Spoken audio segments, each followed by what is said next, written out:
I've worked at this motel for 3 years, long enough to know the routine. Guests check in. Guests check out. Rooms get cleaned. Simple. Except for that one night. The night a housekeeper came in asking for a key and vanished. It was a slow night.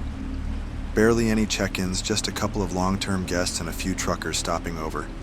I was behind the desk, half watching a show on my phone, when the lobby doors slid open. A woman in a housekeeping uniform stepped inside. Mid-40s, hair tucked into a bun, the standard maroon smock. Looked familiar, but I couldn't place her name. She gave me a tired smile. "Forgot my key," she said. "Can I get a spare?" This happened all the time. Our housekeeping staff used master keys, but sometimes they got misplaced. I barely looked up as I grabbed the key log. "Which room?" 206, she said, brushing snow off her sleeves. Left the key on the cart. I checked the system. 206 was empty, no guest checked in yet. I handed her the key. She took it with a nod of thanks and walked out. I thought nothing of it, until an hour later, when the real housekeeper walked in. Her name was Maria, one of the full-time cleaners. She was out of breath, cheeks red from the cold. "Hey, did someone turn in my key?" I frowned. "You asked for a spare earlier." She blinked. "No, I didn't." My stomach dropped. I pulled up the security feed, and there she was. The other woman, same uniform, same tired smile. But as I watched the footage, something hit me. Her face. It wasn't quite right. The proportions were off. Her mouth just a little too wide, her skin just a little too smooth. And as I stared at the screen, I realized something else. She never blinked. Not once. I scrolled through the footage. She walked into the hall and disappeared. She never left. Never checked out. Just vanished into room 206. I grabbed the key ring and ran to the hallway, Maria right behind me. My hands shook as I unlocked 206. The door swung open. The room was empty. No luggage, no coat, nothing. Except on the bed, a housekeeping uniform, neatly folded, and next to it a key card. I turned it over. The room number was smudged out. Maria grabbed my arm, her voice barely above a whisper. "We don't wear maroon anymore," she said. I swallowed. She was right. The motel switched uniforms 5 years ago. Whoever I gave that key to, they weren't part of the staff, and they were never supposed to be here. Guests come and go. That's how it works in this business. You check in, you sleep, you check out. Simple. Except sometimes people don't check out, and sometimes they don't leave at all. It started with room 304. I was working the graveyard shift, covering for my manager. The motel was quiet. Only a few guests, mostly truckers and business types. I was going through the check-ins from the past week when I noticed something weird. A man named Daniel Foster had checked in 5 days ago. No problem there, except the system never showed him checking out. His reservation was only for 2 nights, but his car was still in the lot, and no one had seen him since. I called housekeeping. "Did anyone clean 304 this week?" There was a pause on the other end. Then, a hesitant, "No, the Do Not Disturb sign has been up since Monday." 5 days. I hung up, grabbed the master key, and headed upstairs. The hall was silent. I stopped in front of 304. The Do Not Disturb sign still hung on the handle, faded from days of exposure. I knocked anyway. "Sir?" My voice echoed down the empty hall. "Front desk, just checking in." Nothing. Another knock, louder. No answer. My stomach tightened. I slid the key into the lock and turned the handle. The door swung open, and the smell hit me first. Rot. Not like a dead body. I'd smelled that before. This was different, like rotting food. Spoiled meat. Something that had been sitting in the heat for days. The room was dark. The blackout curtains were still shut. I reached for the light switch and froze. On the desk by the window sat a wallet, a phone, a laptop, all untouched. His luggage was still in the corner, neatly zipped. his shoes by the bed side by side like he had just slipped them off before lying down. But there was no sign of him. No messy sheets, no clothes in the bathroom, nothing. Just an empty room, and that rotting smell. I took a step back, my heart hammering.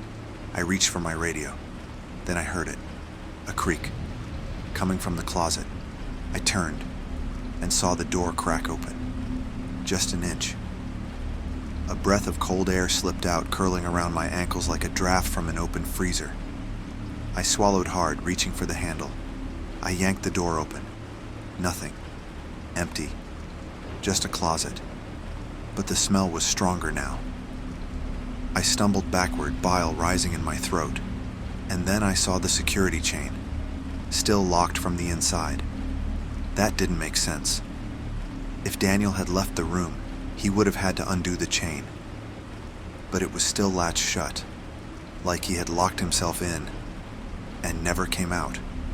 I backed out, slammed the door shut, and booked it to the lobby. Called the police, told them we had a missing guest. They arrived 20 minutes later, checked the room, and found nothing. No body, no sign of struggle, no proof that Daniel Foster had ever slept there at all. Just an empty room, and security footage that showed him entering, but never leaving. A few days later, a new guest checked into 304, a businesswoman traveling alone. She checked out the next morning, pale and shaky. She didn't say much, just handed me her key and muttered, "There's something wrong with that room." I didn't ask questions, but later that night as I reviewed the security footage, I saw something else. A blurry shape standing by the closet door, tall, thin, just barely visible in the corner of the frame, watching, waiting. And right before the woman left the room, the closet door creaked open, just an inch, like it was letting her go. Daniel Foster was never found. The cops ruled it as voluntary disappearance. Said maybe he wanted to start over. But I know better, because sometimes when I pass room 304, I swear I can still smell it, that rotting stench. And when I listen close enough, I hear the closet door creak. Night shifts at motels are boring. It's just a lot of sitting, watching the clock, maybe checking in the occasional late-night guest. Most of the time I just scroll through my phone, half listening to the hum of the vending machine. That's why when the 911 dispatcher called, I thought it was a prank. It wasn't. It was just after 2 a.m. when the phone rang. "Front desk," I answered, barely looking up from my screen. A woman's voice came through, low and urgent. "This is 911 dispatch. We received a distress call from your location. A woman reported being attacked in the public restroom." I sat up straight. "What?" "The call came from the payphone inside the restroom." I frowned. "We don't have a payphone in the restroom." Silence. Then, click. The dispatcher hung up. I sat there for a moment, heartbeat thudding in my ears. There was only one public restroom in the motel, near the vending machines outside. We kept it locked at night, only guests could get a key. I grabbed my flashlight and headed out. The wind cut through my jacket as I stepped into the cold. The parking lot was empty except for a few trucks and an old sedan. The neon motel sign buzzed overhead, casting a dull red glow over the pavement. I reached the bathroom door, locked, just like it should be. Still, I knocked. "Hello? Anyone in there?" No response. I pulled out the master key and turned the handle. The door swung open, the lights were off, the stall doors stood open. Empty. No signs of a struggle, no blood, and definitely no payphone. But the air felt wrong, like the space had been occupied just moments ago. I shone my flashlight around, then stopped. The mirror, something was written on it, fogged over like someone had breathed on the glass and traced letters into the mist. One word. Help.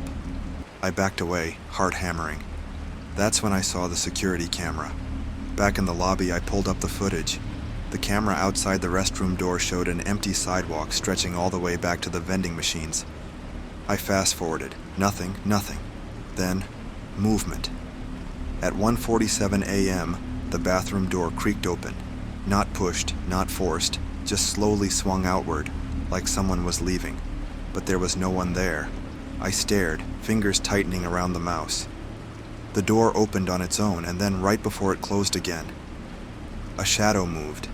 Not a person, just a dark shape, flickering at the edge of the frame. And for the briefest second, the camera glitched. When it cleared, the bathroom door was shut. The timestamp read 1:48 a.m., 12 minutes before 9/11 called. I didn't sleep the next morning. I stayed late and checked the records. The last payphone we had? We removed it 3 years ago, but I found something else. A police report, filed exactly 3 years ago to the day. A woman had gone missing. Last seen in that restroom. She made a 911 call before vanishing. The report never said what she told them, only that the dispatcher heard her scream, and then the line went dead. I don't check the restroom at night anymore. I don't answer calls from unknown numbers, and every year, on this exact night, at exactly 2 a.m., the bathroom door swings open, and the mirror fogs over. One word. Help! I should have known something was off about him the second he walked in. Most of our guests at the Sunset Pines Motel were the usual kind. Travelers, truckers, the occasional couple sneaking around. But this guy, he was different. He stepped into the lobby around midnight, looking over his shoulder like someone was following him. His clothes were damp from the snow, jeans torn at the knees. And his hands. They were shaking. Need a room? I asked. He nodded, glancing toward the parking lot. Yeah, just for the night. I pulled up the system. Name? He hesitated, just for a second. James. No last name. That should have been my first red flag, but I didn't question it. People lied about their names all the time. Cheating spouses, people dodging bills, you name it. $52, I said, sliding the key across the counter. Room 209. Stairs are around the side. He snatched up the key and hurried out, not even waiting for a receipt. I didn't think much of it until the cops showed up the next morning. A cruiser pulled into the lot just after sunrise. 2 officers stepped out, faces tense. Morning, I said, forcing a smile. Something I can help you with? One of them glanced toward the guest log. We got a report of a body in the woods nearby. My stomach dropped. A body? He nodded. Hiker found it this morning. Pretty torn up. Not an animal attack, though. Looks like something else. I swallowed. Jesus. Anyone check in last night? Someone passing through? My eyes drifted to the logbook. One guest, James. Room 209. The officer followed my gaze. Mind if we take a look? I grabbed the spare key, my hands cold despite the heater blasting behind the desk. Together we climbed the stairs. I knocked first. No answer. Knocked again. Nothing. The cop motioned for me to open the door. I slid the key into the lock, heart pounding. The second the door swung open, I knew something was wrong. The bed was untouched. No luggage, no toothbrush in the bathroom. Just empty. Like no one had ever stayed there. But the key was still inside. I turned to the officer, my pulse hammering. I don't get it. He checked in last night. The other officer scanned the room. Surveillance? I nodded. We got cameras. Back in the lobby, I pulled up the security feed, fast-forwarded to midnight. There he was, James, stepping into the lobby, pacing, looking over his shoulder. I hit play. The officers leaned in. We watched him take the key, walk toward his room. Then, nothing. No movement. No one ever came back out. Maybe he snuck out, I said, clicking through the footage. Back exit, maybe. Then I froze. The parking lot camera. The second James walked across the lot, the footage glitched. Just static.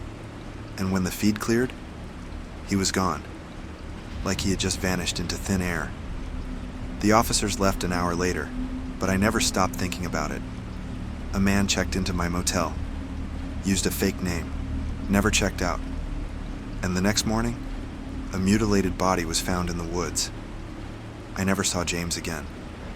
But some nights, when the lot is empty and the halls are silent, I swear I hear footsteps in room 209, pacing, waiting. And when I check the cameras, the feed always glitches. People complain about the temperature all the time. The AC is too cold. The heater's too weak.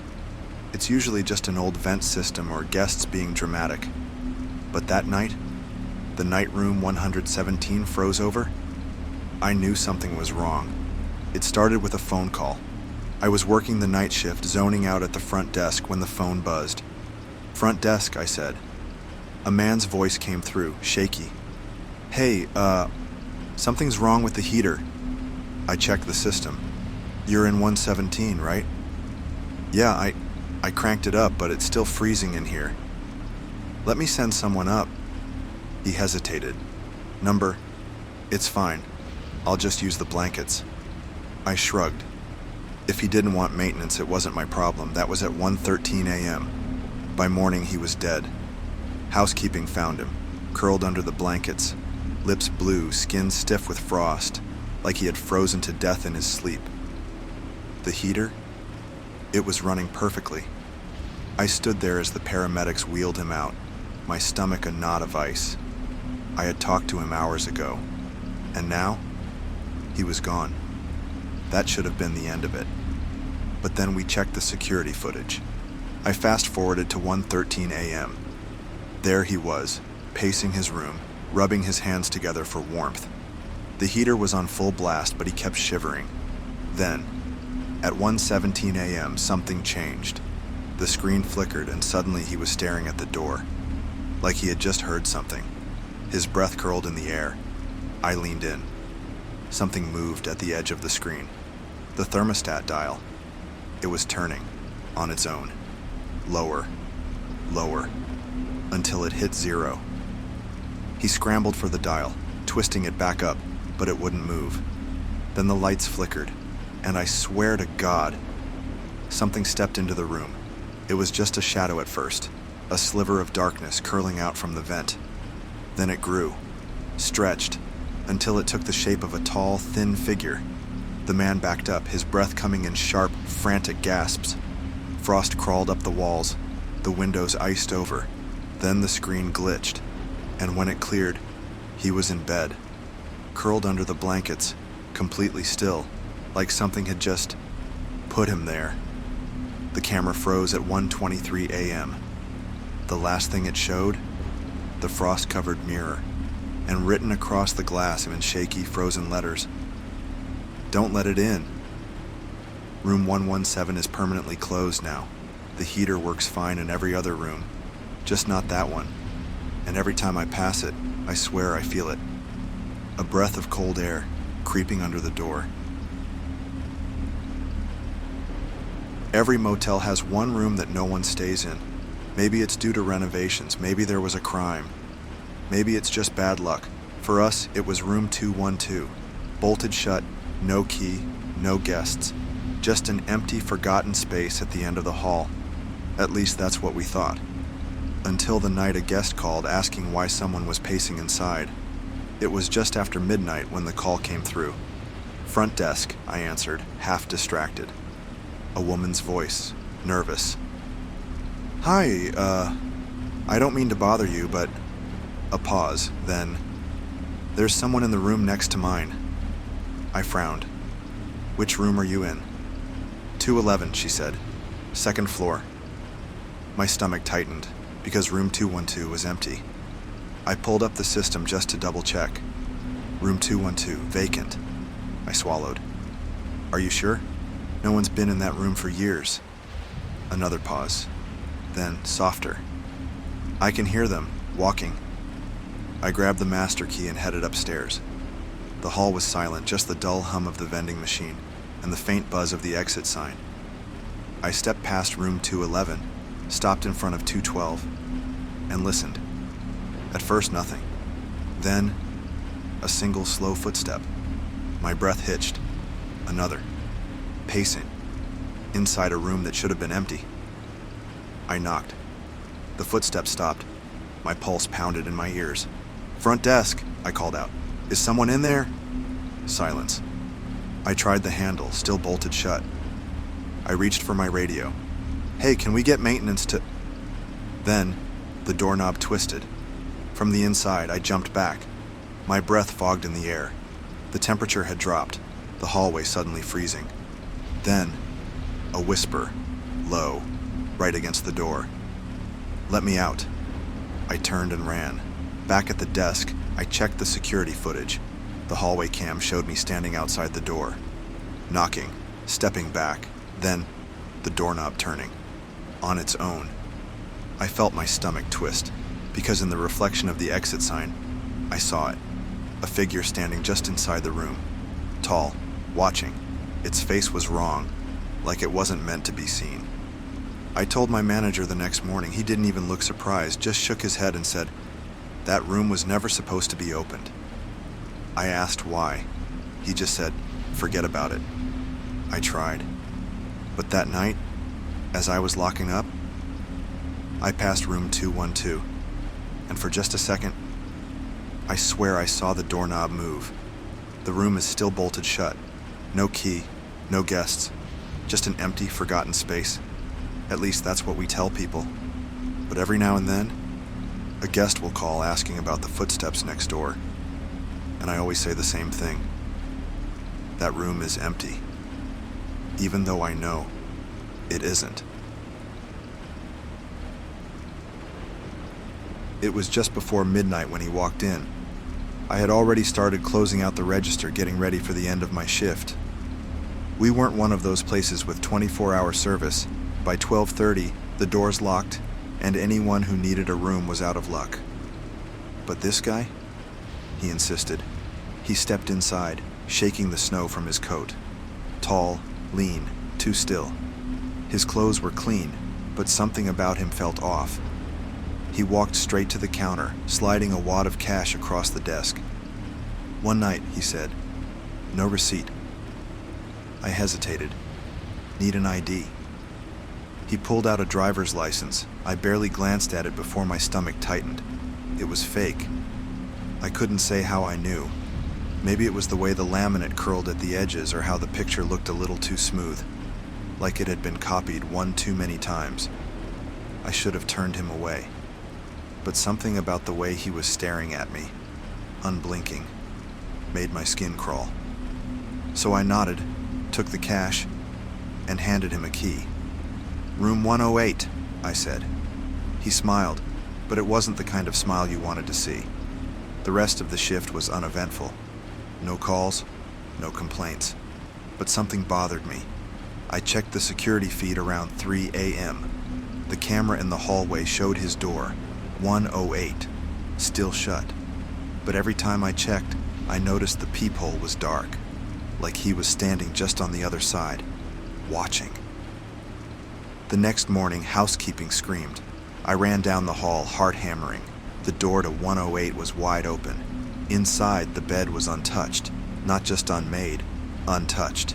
The pillows still fluffed, the sheets still perfectly smooth, like no one had slept there at all. And in the bathroom, the sink was full of knives, 6 of them, each one lined up perfectly, each one freshly cleaned. I backed out of the room, my pulse slamming in my ears. I checked the security footage. The camera outside 108 showed him entering the room at 12:03 a.m. But here's the thing, he never came out. I called the cops. They found nothing, no fingerprints, no luggage. The knives wiped clean, no prints, no blood, like they'd never been used. The ID he gave me didn't match anyone. As far as records were concerned, the man who checked into room 108 never existed. I still work the night shift, and every time a guest checks in late, alone in cash with no bags, I wonder, is it him? Is he coming back? And if he does, what will he bring next time? I first noticed it 3 weeks ago. A white van, unmarked, unmoving. It always sat in the back corner of the lot, away from the lights, backed into a space that gave a perfect view of the motel entrance. At first, I thought it belonged to a guest. We got plenty of sketchy people passing through. A white van wasn't exactly shocking, but after a few nights, I realized something. It never moved. I started paying attention. Every shift, around 11 p.m., I checked the lot. The van was always there. Same spot. Same newspapers covering the windows. No license plate. No sign of life. At first, I told myself it was harmless. Maybe an old maintenance van. Maybe someone living out of it. But I never saw anyone go in or out, and something about it made my skin crawl. Then one night, I saw it. Movement. It was almost 1 a.m. when it happened. The lot was empty except for a few parked trucks. I was behind the desk, scrolling through my phone, when something made me look up. And for the first time in 3 weeks, the van moved. Just a slight shift.